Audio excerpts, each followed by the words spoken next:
दोस्तों, आज के हमारे वीडियो का टॉपिक है about the architecture of Hindu temples. तो दोस्तों, अब हम बात करेंगे मंदिरों के दो प्रमुख या मेन टाइप्स के बारे में।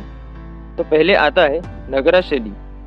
यह प्रकार के मंदिर उत्तर और मध्य भारत में पाए जाते हैं। यह मंदिरों का निर्माण गुप्त काल में 320 BC से 650 BC में हुआ था। दूसरा टाइप आता है द्रविड़ी शैली। यह मंदिर दक्षिण भारत में पाए जाते हैं। यह मंदिरों का निर्माण पल्लव, चालुक्य और पांड्या राजाओं के शासनकाल में हुआ था। तो दोस्तों, मंदिरों के आर्किटेक्चर में सबसे पहले हम बात करेंगे गर्भगृह के बारे में। तो दोस्तों, ये वो जगह होती है जहाँ देवी देवताओं की मूर्ति रखी जाती है। फिर आता है शिखर। तो दोस्तों, यह वो पार्ट होता है जो गर्भगृह के ऊपर स्थित होता है। यह काफी ऊंचा बनाया जाता है।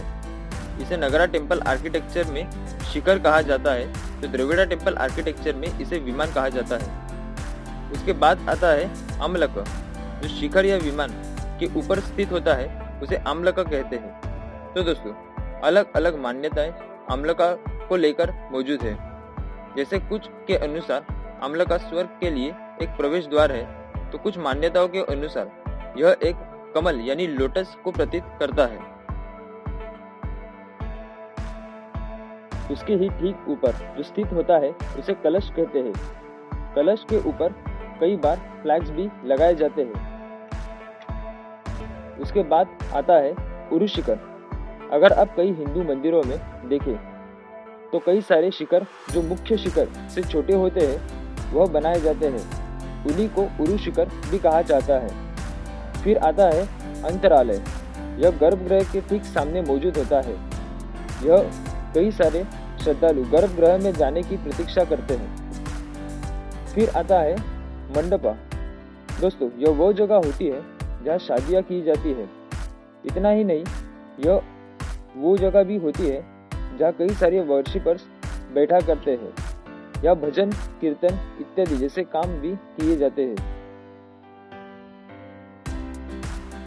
अगर मंडप बड़ा हो तो उसे महामंडप भी कहा जाता है, और अगर मंडप छोटा हो तो उसे अर्ध मंडप भी कहा जाता है। उसके बाद आती है वो जगह जहाँ श्रद्धालु प्रदक्षिणा लगाते हैं। उस जगह को प्रदक्षिणा पथ कहा जाता है। उसके बाद आता है जगती।